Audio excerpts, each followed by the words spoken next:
2025 के असेंबली के चुनाव में निश्चित रूप से सारण जिला का 10 सीट इस एनडीए गठबंधन को दे करके हम लोग उनको गिफ्ट देने का काम करेंगे। नीतीश जी के पुत्र निशांत जी हैं, वो किसी से कम पढ़े लिखे तो है नहीं, तो यहाँ तो 7वां 8वां पास भी लोग राजनीति में आ जाता है, वो तो इंजीनियर बने हुए हैं। इस वक्त मैं सोनपुर में मौजूद हूँ और सोनपुर में आज बिहार के मुख्यमंत्री नीतीश कुमार के जन्मदिन को लेकर के काफी हलचल देखी जा सकती है। सोनपुर के अंदर एक नए कार्यालय का उद्घाटन किया गया है और साथ में हमारे साथ में चंद्रिका राय जी जो है वो मौजूद है।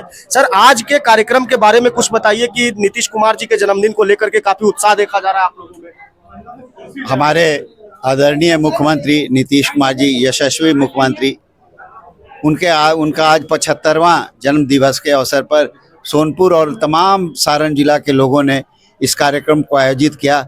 हम लोग यहाँ मिलजुल करके उनको अपनी शुभकामना दे, बधाई देने का काम करें।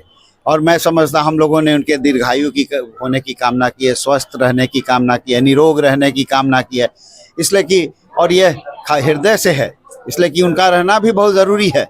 बिहार का जिस तरह से उन्होंने विकास किया, जिस तरह से बिहार को दलदल से उन्होंने 2005 से निकालने का काम किया, 2000 अभी तक 20 साल से वो मुख्यमंत्री हैं और बिहार को एक राष्ट्रीय पटल पर लाने का काम किया है। पहले बिहार के नाम का किस तरह से आप भी जानते हैं किस तरह से बिहार को बदनाम किया जाता था, मगर अब नीतीश जी के राजपाट में काफ़ी प्रगति हुआ है। आप किसी भी क्षेत्र में देखिए, मैं तो बाहर भी जाता हूं तो रोड के बारे में देखता हूं, बिजली के को देखता हूं, और खासकर जो मुख्यमंत्री जी ने महिला सशक्तिकरण का जो अभियान चलाया है, शुरू से ही उन्होंने अभियान चलाया। मैं देखा कि मैं जब हम लोग शुरू में थे तो उस समय लड़कियों को कहीं देखा नहीं जाता था, महिलाओं को कहीं देखा नहीं जाता था। उन्होंने जिस तरह का कार्य किया, आप कहीं भी जाएंगे।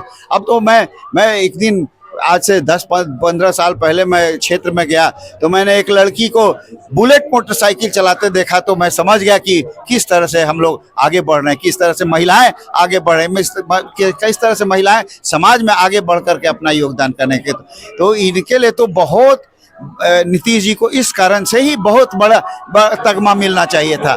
और मैं समझता हूं कि हम लोगों ने आज मिलजुल करके इस बात का प्रण किया है कि हम लोग आज तो उनके लिए आज के दिन गिफ्ट लाना चाहिए था, उपहार लाना चाहिए था, हम लोग नहीं लाए हैं।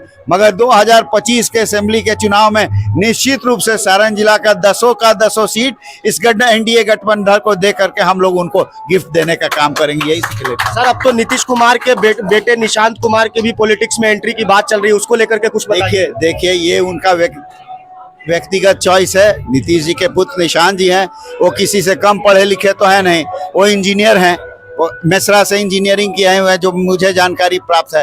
तो यहाँ तो 7वां 8वां पास भी लोग राजनीति में आ जाता है, वो तो इंजीनियर बने हुए हैं। तो उनका व्यक्तिगत चॉइस है, जब भी आना चाहे स्वागत है उनका। विरोधी दल के नेता लगातार नीतीश कुमार के ऊपर मानसिक और शारीरिक रूप से बीमारी का आरोप लगाते हैं, ऐसे में आप लोग यज्ञ करके भगवान से क्या मांग रहे हैं? ऐसे देखिए, ये प्रोपेगेंडा चलाने का काम है, विपक्ष का काम है, मगर ये धूर्त लोगों का ये काम है इस तरह का प्रोपेगेंडा चलाने का।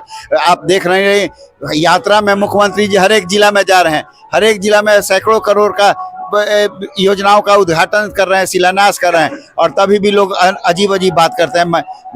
इन सब बातों से कोई मतलब नहीं है। आने वाले समय में भी 2025 में नीतीश जी ही मुख्यमंत्री रहेंगे और इसी से बिहार का भला होने का। 2025 में सर कितनी सीटें एनडीए गठबंधन की? 225। सारे लोग मिलकर के आपने देखा होगा कि कितनी संख्या में, भारी संख्या में लोग यहाँ उपस्थित हुए। सारी महिलाओं ने उनको जुग जुग जियो का आशीर्वाद देने का काम किया। तो नीतीश जी के लिए हम लोगों ने भी प्रार्थना किया है कि वो दीर्घायु रहें, निरोग रहें, और आगे बिहार को आगे ले जाने का काम सिर्फ नीतीश जी ही कर सकते हैं। आज के डेट में मुझे तो कोई नज़र नहीं आता है। बिहार का विकास जिस तरह से उन्होंने किया है और लगातार किया है, अपने स्वार्थ को छोड़ करके किसी तरह का स्वार्थ उन्होंने नहीं पाला है, सिर्फ बिहार का विकास को देखने का काम किया है। जिस तरह से उन्होंने महिलाओं को अनवरत आगे बढ़ाने के लिए कितने सारे कार्य किए हैं, मैं तो समझता हूँ उनको बहुत बड़ा कोई पुरस्कार मिलना चाहिए। इसके कारण जिस तरह से आज महिलाओं का आपने संख्या को देखा होगा, किस तरह से महिलाएं आई हुई हैं, तो मैं समझता हूँ कि बिहार के लिए इनका रहना बहुत ज़रूरी है। और 2025 में फिर से एनडीए की सरकार बनेगी और नीतीश जी हमारे मुख्यमंत्री बनेंगे। योजना चल रहा है, उसको कैसे देखते हैं? भाई मैं तो समझता हूँ कि ये सब चुटकुला है। राबड़ी देवी जी रही, 8 साल रही, मुख्यमंत्री रही, महिला पहली बिहार की मुख्यमंत्री महिला मुख्यमंत्री बनी, मगर आज तक उन्होंने महिला कल्याण के लिए एक भी कदम नहीं उठाया। आज जब चुनाव सामने आ गया है, अब 2500 देने का बात कर रहे हैं। 2500 क्या, 10,000 अनाउंस कर देते जब मुंह जबानी बोल रहे हैं तो